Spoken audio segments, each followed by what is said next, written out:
Now we're trying to get on top of Gumayusi here, and Deftness is gonna die! Vista extends so deep, and Gumayusi just laughs at him, and this might just be the way the game ends. T1 might have just broken the game and taken it for themselves.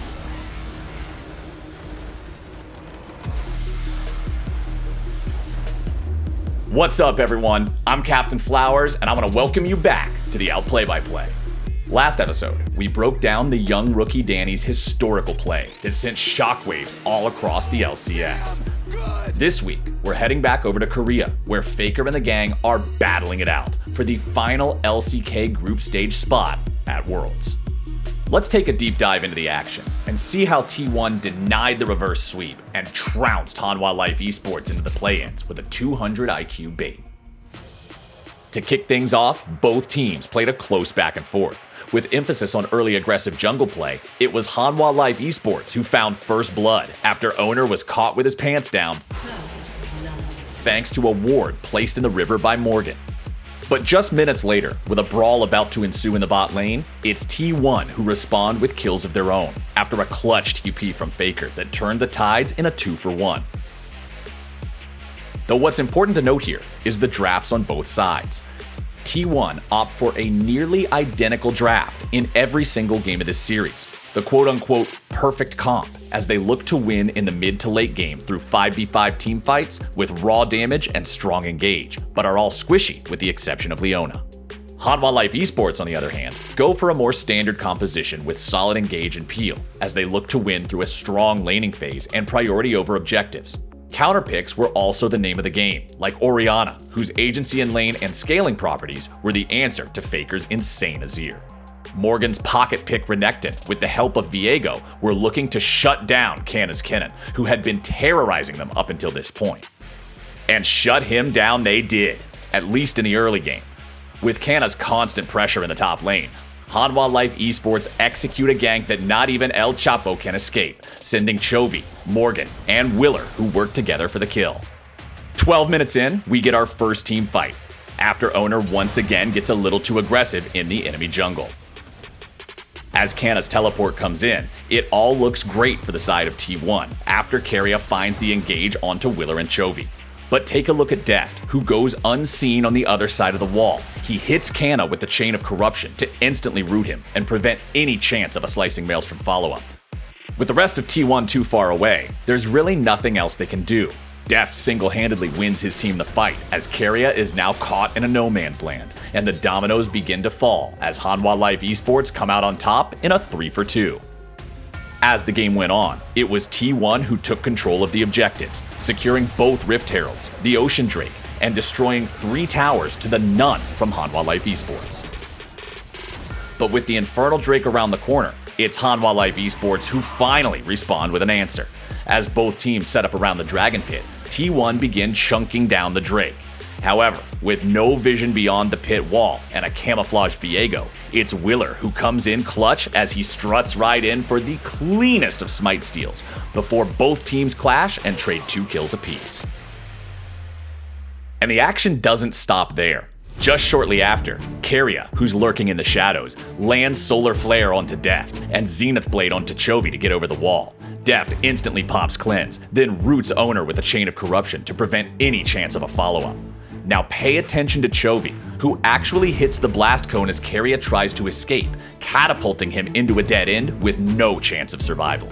Then, Willer, who's already extremely fed, makes quick work of Owner, who had been walking down to help the stranded support. From there, Hanwha Life Esports seem to have won the fight as they hunt down the rest of T1. Watch as they swarm Canna first, who desperately pops Slicing Maelstrom into a stopwatch as a last-ditch effort before meeting his fate. It's at this point that most teams would have conceded the fight, but FAKER is still alive.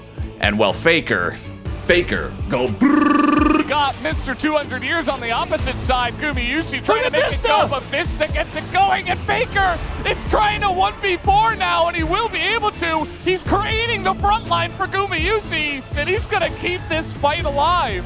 With that fight, T1 would go on to secure Baron and Cloud Drake, as well as the Tier 2 mid turret for a 5,000 gold lead.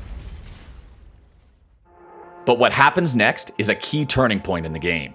Take a look at FAKER, who's split pushing in the top lane.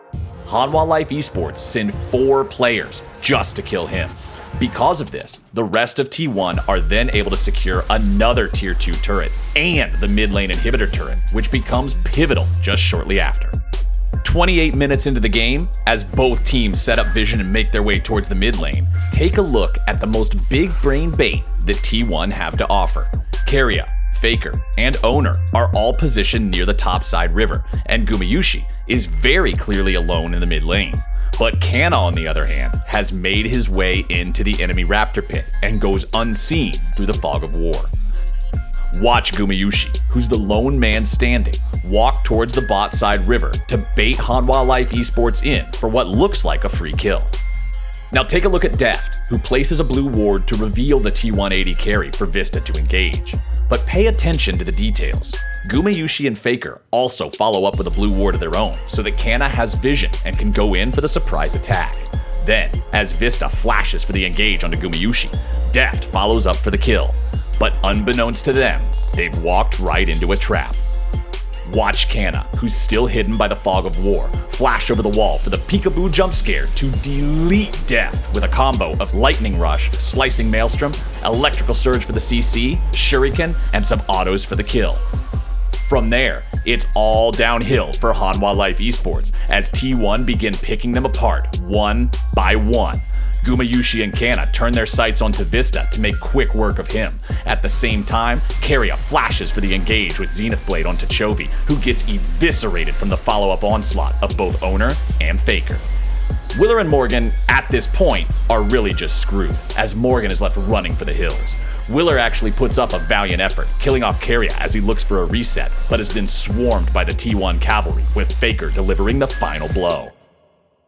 And so, just like that, T1 had turned the game upside down with a single bait off the backs of Canna and Gumayusi. Because they had previously destroyed the mid inhibitor turret, it was an easy strut towards the Nexus for an end to a masterclass of a victory. I'm Captain Flowers, and that's it for this week's episode of the Outplay by Play. Let me know what you think. Will T1's return to the world stage be when FAKER earns his 4th world championship? Or is the dream just a little bit too far-fetched? Don't forget to follow @LoL Esports on Twitter to keep up to date with everything League of Legends esports, and we'll catch you back here next time.